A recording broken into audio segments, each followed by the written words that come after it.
Hello friend, तो कैसे आप सभी स्वागत करते हैं आप सभी कई वस्ती जी को इसमें। तो फ्रेंड आज जो है कि बिहार डीएलएड प्रवेश परीक्षा 2024 का एक पेपर लेके आए हुए हैं, जो कि 3/4/2024 को जो पेपर हुआ था बिल्कुल ओरिजिनल ऑथेंटिक पेपर है। इस पर बिल्कुल भरोसा कर सकते हैं।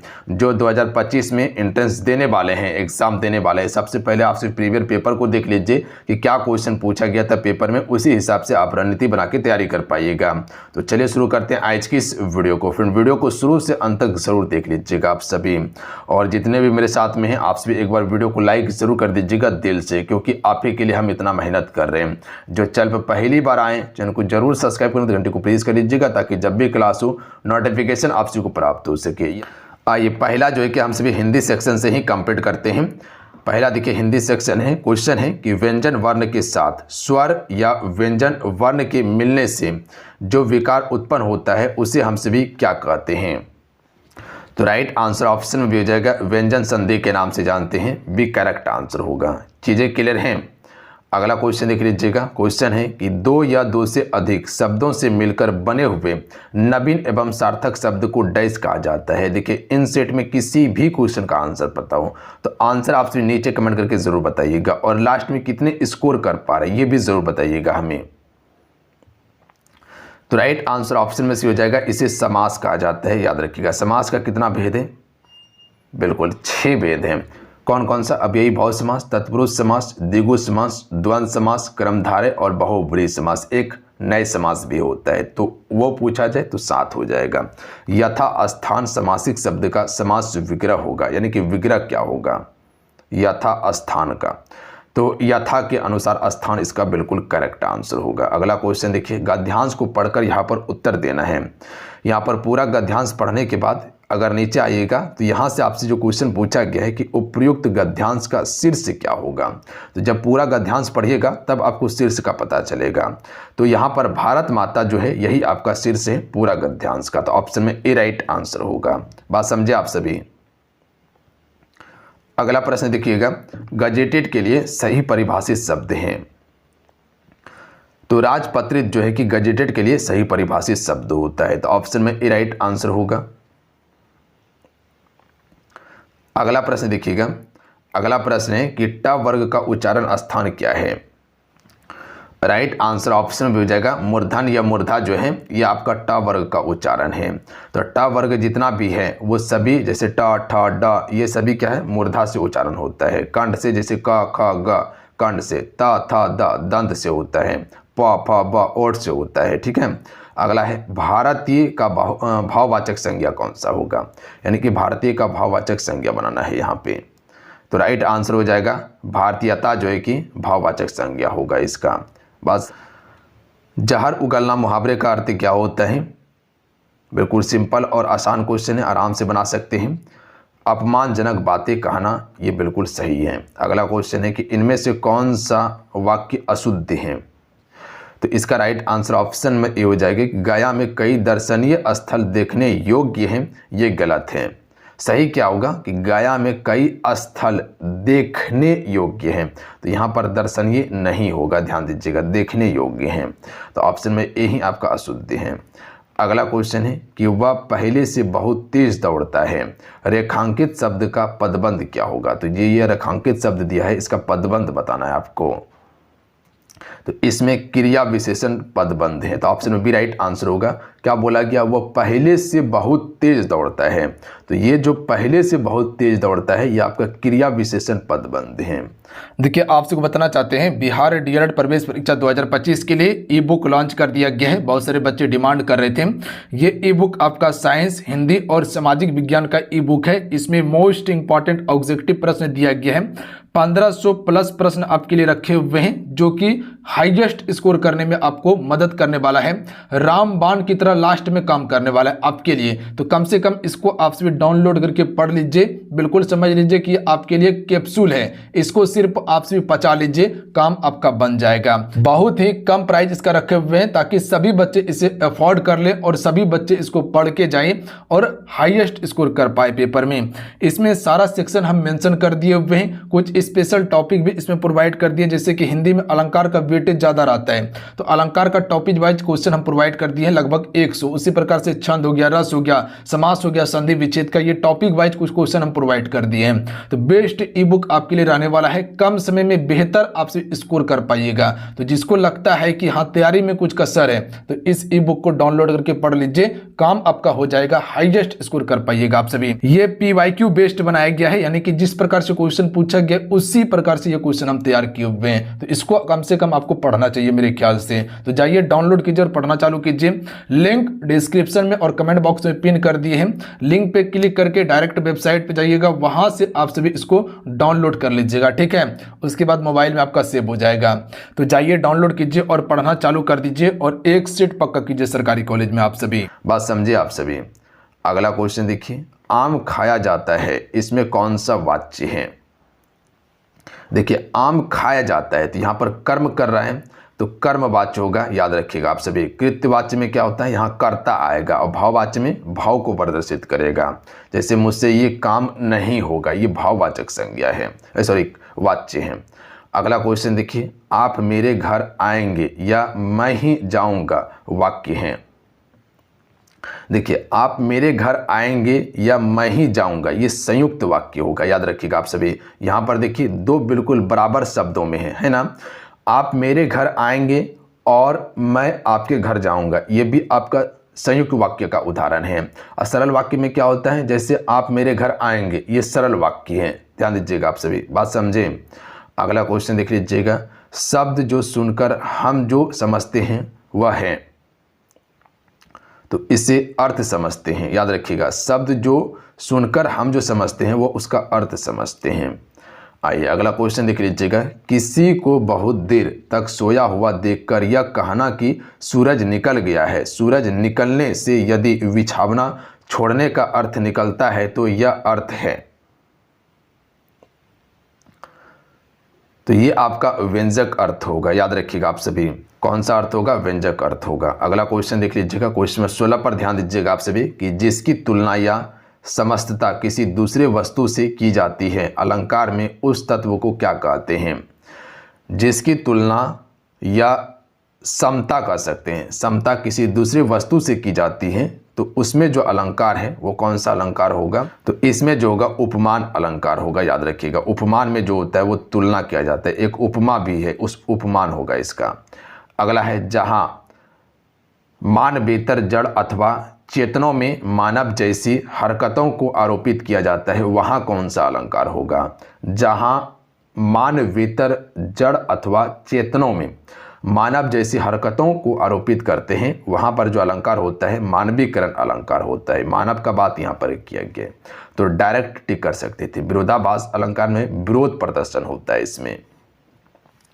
दुख है जीवन तरु के फूल में, अलंकार ढूंढिए। तो दुख है जीवन तरु के फूल में कौन सा अलंकार है? रूपक अलंकार होगा, इनमें से कोई नहीं होगा, याद रखिएगा, रूपक अलंकार है इसमें। अगला है रूपक अलंकार है। चलिए आंसर कीजिए क्वेश्चन नंबर 19 का। तो इनमें से किसमें रूपक अलंकार है? तो इस काले संकट सागर पर, इसमें रूपक अलंकार है। इस काले संकट सागर पर जो है रूपक अलंकार है। देखिए अलंकार मोस्ट इंपॉर्टेंट है आपके लिए, क्योंकि अलंकार से भर भर के क्वेश्चन पूछा गया है।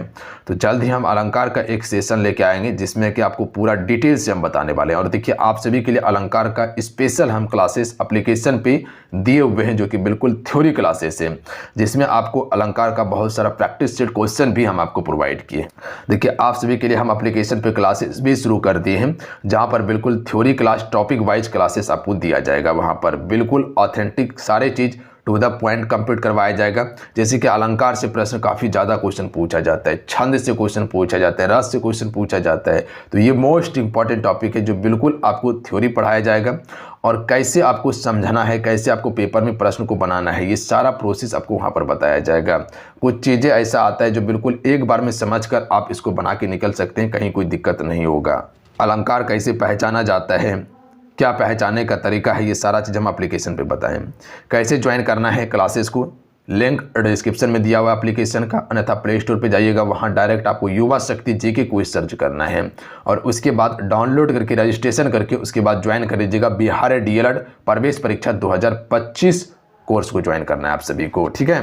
अगला क्वेश्चन देखिए जो कि अलंकार से ही क्वेश्चन पूछा गया है कि मानो भीत जानी महाशीत ते पसारी पानी मानो छतिया की छाय राखो पाब छिपाए के इस पंक्ति में कौन सा अलंकार है?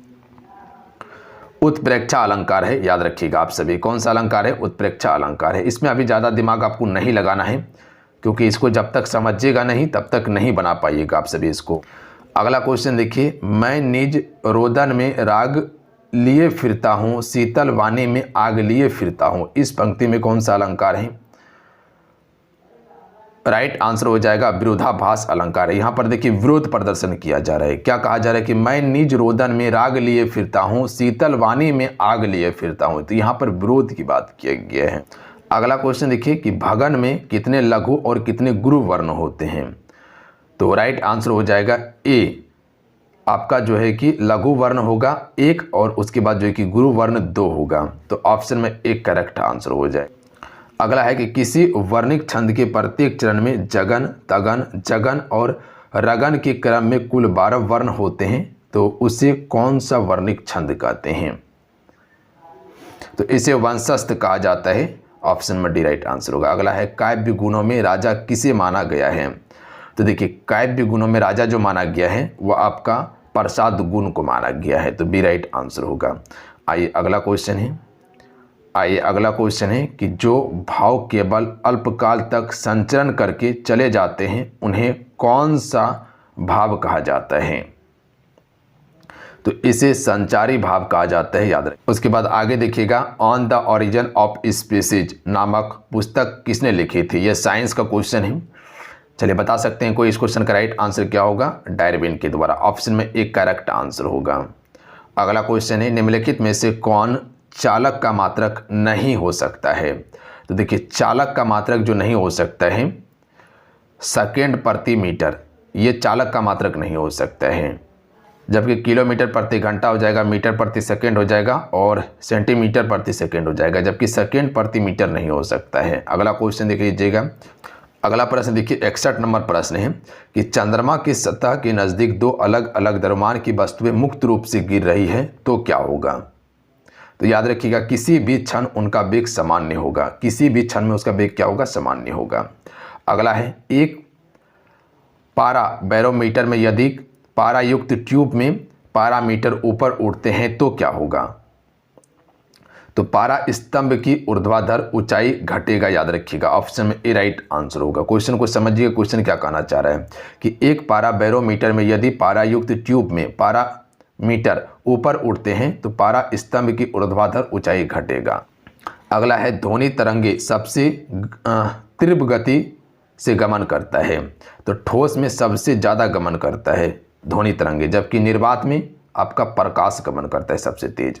अगला है, पूर्वी तट पर डेल्टाई भागों में किस प्रकार की मिट्टी पाई जाती है? पूर्वी तट की यहाँ पर बात किया गया, ये वाला जो क्षेत्र है इसमें, तो इसमें आपका जलोढ़ मिट्टी पाई जाती है। ऑप्शन में डी करेक्ट आंसर होगा। ओजोन परत पर छेद के लिए कौन सा गैस मुख्य रूप से उत्तरदायित्व है? क्लोरोफ्लोरोकार्बन। ऑप्शन में डी राइट आंसर। जैसे कह सकते हैं कि फ्रिज का जो रेफ्रिजरेटर होता है उससे क्लोरोफ्लोरोकार्बन निकलता है, एसी से निकलता है। अगला है, तृतीय पृथ्वी सम्मेलन का आयोजन कहाँ किया गया था? देखिए तीसरा वाला जो पृथ्वी सम्मेलन हुआ था ये 2012 में हुआ था, रियो डी जेनेरियो में हुआ था, तो ऑप्शन में डी करेक्ट आंसर होगा।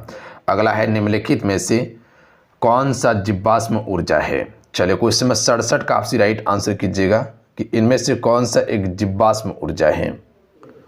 राइट आंसर हो जाएगा कोयला एक जीवाश्म ऊर्जा है, याद रखिएगा आप सभी। अगला है, किसी चालक से होकर प्रति सेकंड गुजरने वाला इलेक्ट्रॉन की संख्या 1020 है, तो चालक से प्रभावित धारा का मान क्या होगा? तो देखिए इसको बनाना पड़ेगा। राइट आंसर ऑप्शन में डी हो जाएगा 10.2 गुना 10⁻⁻17 एंगस्ट्रॉम। अगला क्वेश्चन देखिए, विभवांतर मापने के लिए किस यंत्र का उपयोग करते हैं? तो राइट आंसर भी हो जाएगा वोल्टीमीटर का उपयोग किया जाता है। अगला प्रश्न है कि लेंस का सूत्र है, तो देखिए लेंस का सूत्र जो होता है 1/v - 1/u बराबर 1/f लेंस का सूत्र होता है। बात समझे, अगर यही दर्पण का सूत्र पूछता तो यहाँ पर प्लस हो जाता। पहला क्वेश्चन देखिए, उत्तम आशा अंतरिक्ष की खोज किसने की थी? तो राइट आंसर ऑप्शन में डी हो जाएगा बार्थोलोमियो डियाज ने जो कि उत्तम आशा अंतरिक्ष की खोज की थी। भारत की खोज वास्को डी गामा ने। अगला है चूड़ामन राय किस विद्रोह से संबंधित हैं? ऑप्शन में ए राइट आंसर होगा, चेरो विद्रोह से संबंधित है चूड़ामन राय। अगला है संयुक्त राष्ट्र महासभा के अध्यक्ष का कार्यकाल कितना होता है? देखिए 1924 अक्टूबर 1945 को संयुक्त राष्ट्र की स्थापना किया गया था और इसके अध्यक्ष का जो कार्यकाल होता है वो आपका 1 साल का होता है। तो ऑप्शन में सी राइट आंसर होगा। रॉलेक्ट कानून किस वर्ष पारित किया? देखिए रॉलेक्ट कानून जो है ये 1919 में पारित किया गया था, जिसे काला कानून कहा जाता है। अगला क्वेश्चन देख लीजिएगा। अगला क्वेश्चन है कि बाड़ा बंदी आंदोलन कहाँ हुआ?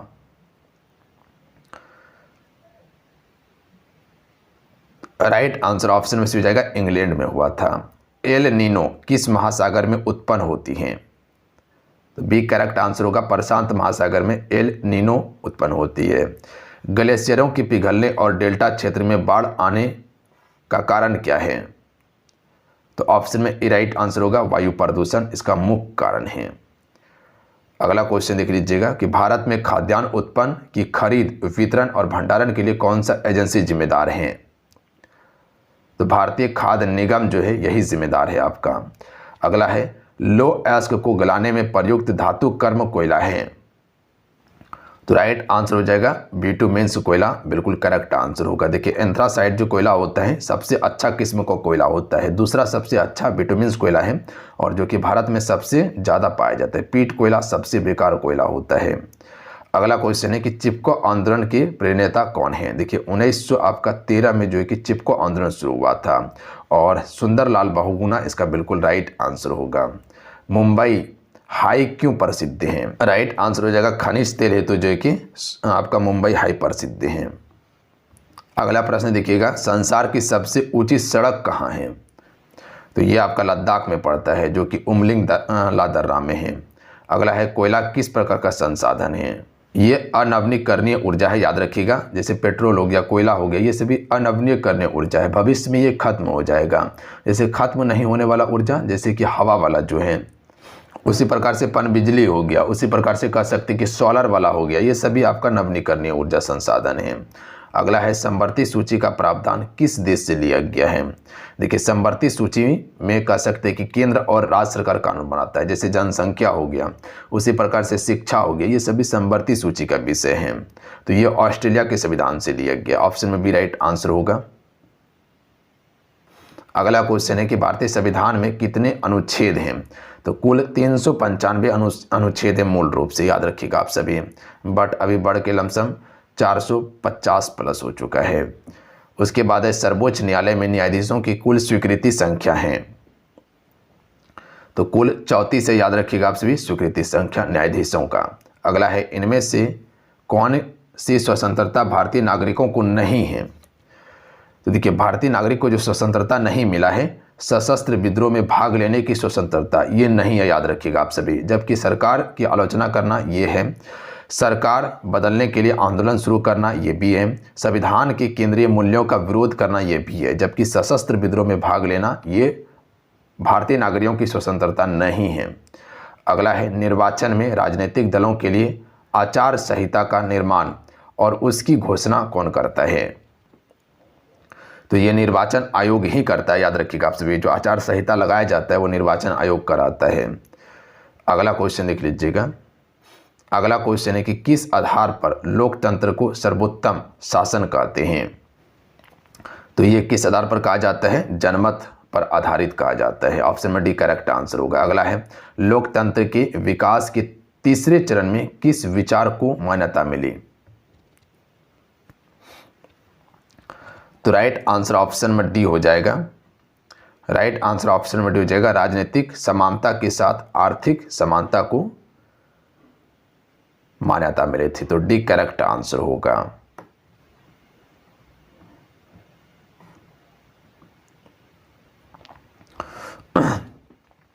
उसके बाद आइए हम सभी देखते हैं तार्किक एवं विश्लेषणात्मक क्षमता को देखते हैं। यहाँ पर देखिएगा पहला प्रश्न है कि दिए गए प्रश्न में प्रश्नवाचक स्थान पर सही विकल्प चुनना है। आम, उसके बाद फल, उसके बाद प्याज है। तो जिस प्रकार से आम जो है फल से संबंधित है, तो प्याज किससे होगा?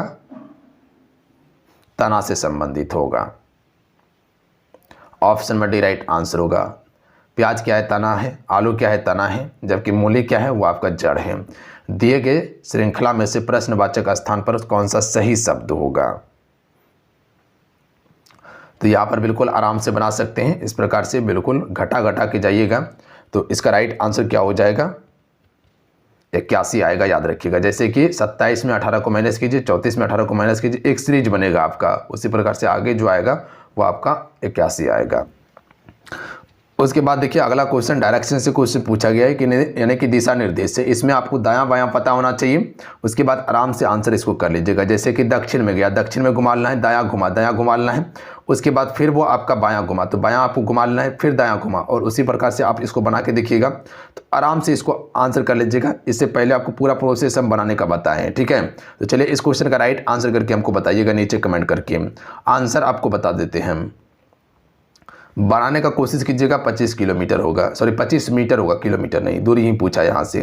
अगला है वर्णमाला में दाएं अक्षर से 8वां तथा 22वें अक्षर के मध्य कौन सा अक्षर है? तो दायां से 8वां जाना है और 22वें अक्षर के मध्य आपको अक्षर बताना है कि कौन सा अक्षर होगा। तो देखिए इसका राइट आंसर हो जाएगा एल होगा, याद रखिएगा आप सभी।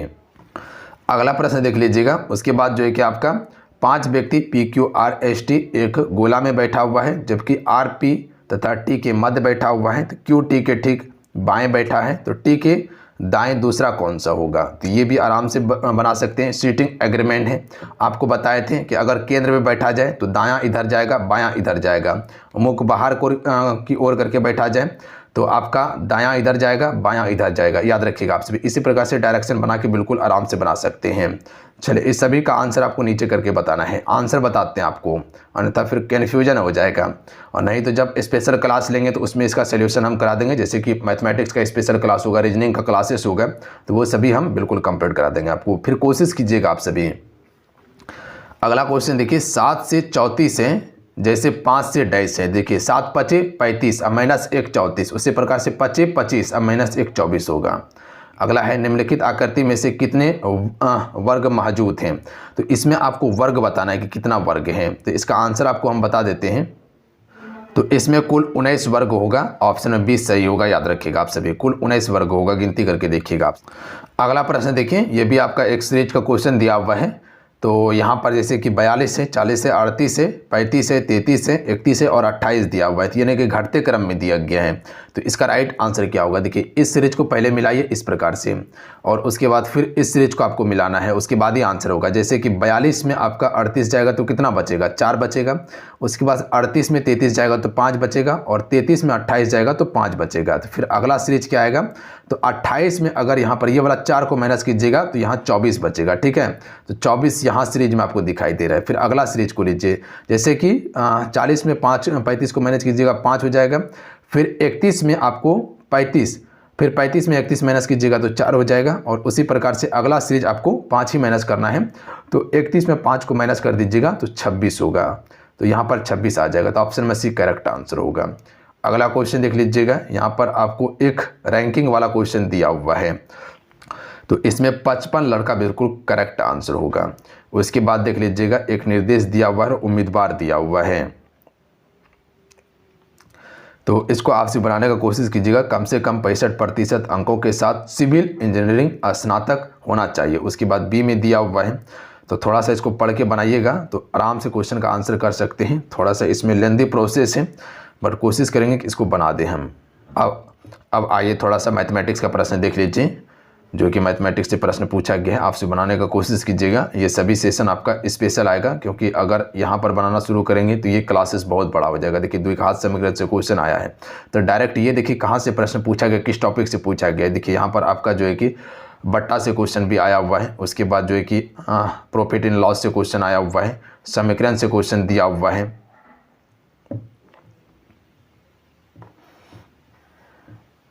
बहुभुज से भी क्वेश्चन आपके पेपर में पूछा गया है, ठीक है। उसके बाद यहाँ पर देख सकते हैं इंग्लिश से प्रश्न आपका,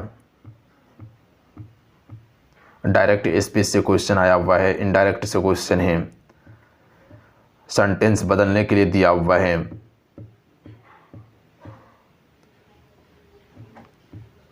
फिल अप द ब्लैंक से क्वेश्चन पूछा गया आपके पेपर में। तो ये सभी इंपॉर्टेंट टॉपिक हैं। देखिए फिल अप द ब्लैंक्स जो है इससे सबसे ज़्यादा क्वेश्चन पूछा जाता है, तो इसको बिल्कुल आप बढ़िया से तैयार करके रखिएगा, तभी जो है कि अच्छा प्रदर्शन कर पाइएगा पेपर में। तो ये पूरा हम क्वेश्चन पेपर आपको दिखा दे रहे हैं ताकि आपको एक आइडिया लग जाए कि क्या क्वेश्चन पूछा गया था, ठीक है।